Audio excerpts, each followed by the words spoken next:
Hello kayo dyan. Welcome to Tasty's Kitchen. Ang tawag ko dito kasi hindi ko po masyadong binubuksan ang aking maliit na kondo for cooking, but for all of you, due to insistent public request, parang maraming nasarapan na ata sa aking nilutong ginataang manok.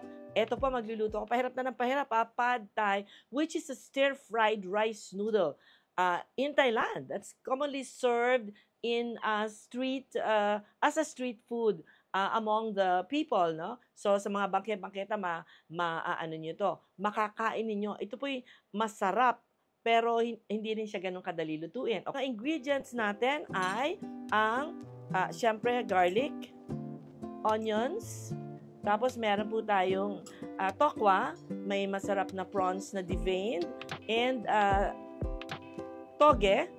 Ito ang sauce is made of, marami po. Meron po tayong soy sauce, may hot sauce, may oyster sauce.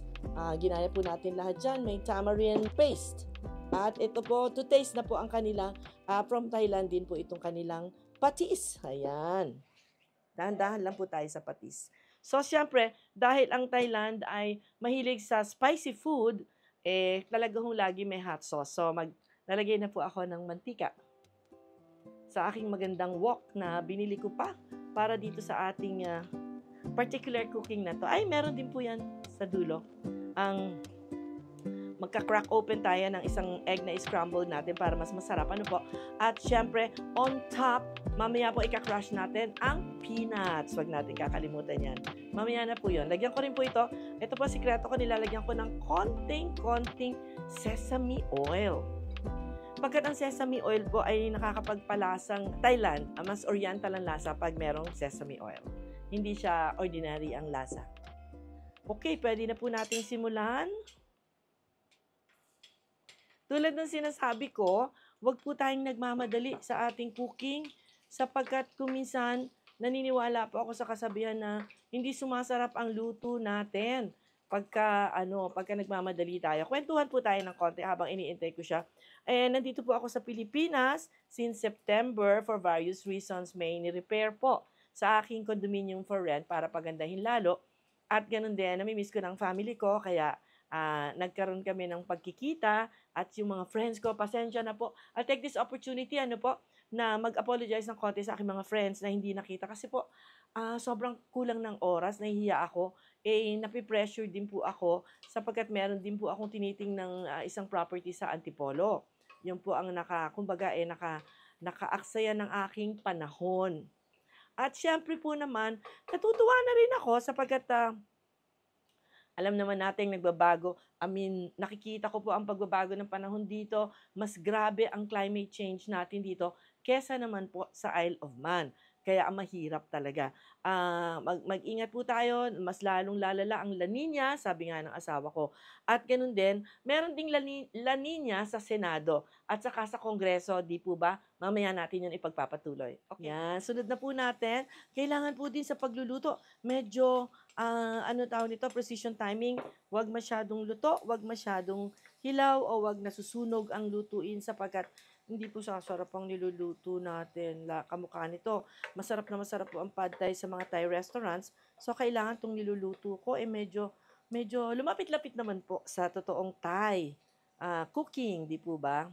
Nakapunta na rin kami ni Sir Roger sa Thailand a few times. Sila Peter Edwards, ang kanyang at si Darreny, ang wife ni Peter, na pareho ding mga marine biologist din po si Peter, one of the best friends of my husband. Ayan.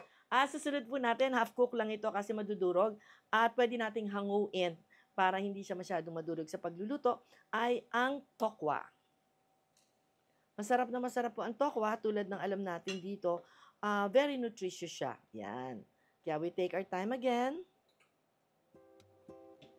At isusunod din natin ang ating prawns, di ba? Always feel free po, pag nakikita nyo nagka-crush ang inyong mga niluluto habang dumadami, pwede nyo isang tabi ulit, set aside. Ika nga sa English, set aside. Okay? Sinusunod ko na po, half cook lang po tayo sa ating tokwa para hindi naman siya madurog. Alagay na natin ang mamahalin po itong ating na dinevein pa ni Lorna dahil di ako marunong mag-devein. Ang ating mamahalin at nagpapasarap na main ingredient, ang ang ating prawns, di po ba? Pwede rin natin lagyan ng chicken, but for this particular cooking, nag-concentrate lang po ako sa ating prawns. Ayan. So, timing-timing lang po para hindi maging soggy ang ating niluluto. In about 2-3 minutes, ihuhulog ko na po yung tinatawag nating pad thai, which is our main noodle for this particular. Kaya nga tinawag na pad thai. Thank you. Ito na po ang main part. Pinaka-interesting ang noodles, ang pad thai noodles. Ayan. Ako lagi ko talagang ginagamit ang stick, no? Kasi it's the easiest way to mix it. At nagpapaka-oriental na rin lang tayo. Ganyan na nga. Habang ginagawa natin yan, syempre, maya-maya lang po, nilagay ko na po ang sauce.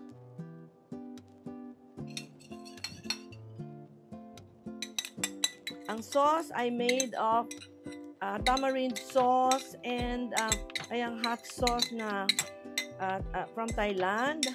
At meron tayong oyster sauce. Ginaya po natin ng tama-tama ang nakita natin sa ating recipe na ni-research.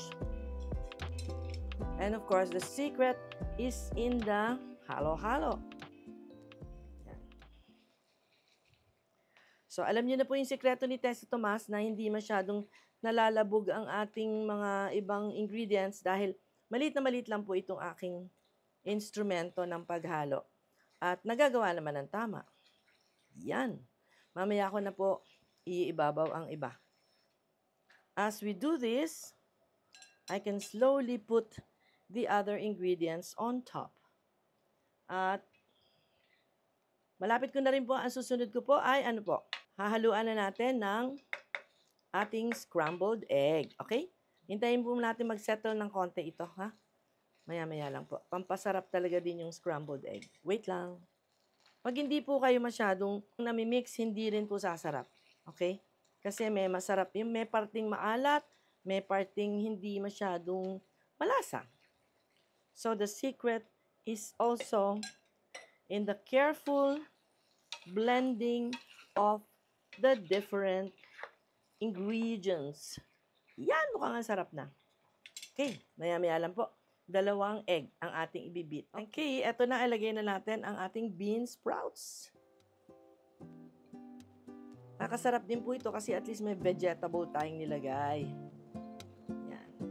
Minutes lang po itong ilalagay natin. Meaning, huwag niyong masyadong pinapatagal ang vegetable. Lagi kong sinasabi kasi malalabog. Diba? Malalamog siya. Ganyan po, pagkatapos lagyan na natin ang ating egg. Na binati ko na po. Lagi po. Ito po yung tatak ng pad thai. Lagi silang merong egg. Pampasarap po yung egg. Oops, napunta dun sa isang side. Hindi naman po problema sapagkat hinahalo-halo lang po para mas masarap. Tsaka, yung heat up. At lalagyan ko rin po ng konting sugar. Ito na po yung mga little touches natin. Ngayon, kung nakukulangan pa po kayo sa pagka-hot niya, to taste na lang po lahat. Kasi yung alat po, binabantayan ko rin na hindi masyadong maalat ang niluluto. Hulog na rin po natin ang iba pa. At eto muna. Yeah. Eto po, nagpapasarap din ang kinchay. Kinchay ba? Kinchay. Maya-maya naman yung spring onions. And then, that's it na po. Mukha naman po may tsura, di ba? Masarap ba? Titingnan po natin mamaya. Ito na po yung last touch natin. Ilalagay natin itong sibulino na halos hindi na kailangan po lutuin. Yan. Nakakadagdag ng amoy. At syempre, ang ating peanuts. Crushed peanuts. Hindi kompleto ang luto ng pad thai kung wala tayong crushed peanuts. Hindi ko na po masyadong iniikot-ikot at baka magalit na yung noodles magka durug-durug. Ayan po. So, season to taste. Kung gusto niyo pong mas maalat-alat, bahala na po kayo. Pero pag nagsiserve po kayo, ipakita natin ang mga nagniningning na mga hipon.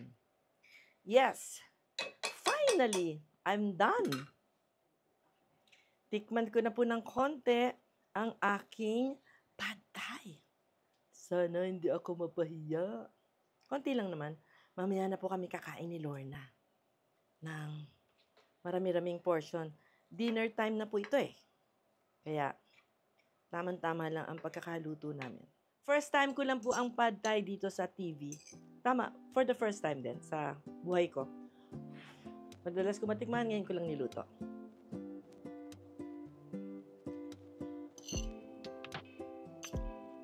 Meron naman pong sinasabi. Siguro dadagdagan ko na lamang po ng konting anghang at konting-konting alat. Pero syempre, to taste na lang kasi baka mamaya si Lorna hindi naman gusto. Pad thai, anyone? Bye for now! Hanggang sa susunod nating Test Tube, Tessie Tomas. Kain tayo!